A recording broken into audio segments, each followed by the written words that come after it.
Sahod days na naman mga kabads para sa ating gold paluwagan batch 25 to 29.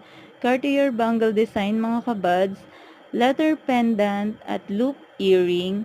Yan, Casio watch at etong Japan style na chain. Meron din tayong bracelet, Japan style. Couple bracelet yan mga kabads. Ayan. Pasahod nila sa kanilang paluwagan.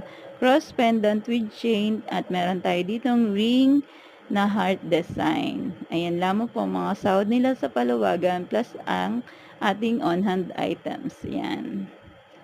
That's all mga kabads. Thank you for watching. See you!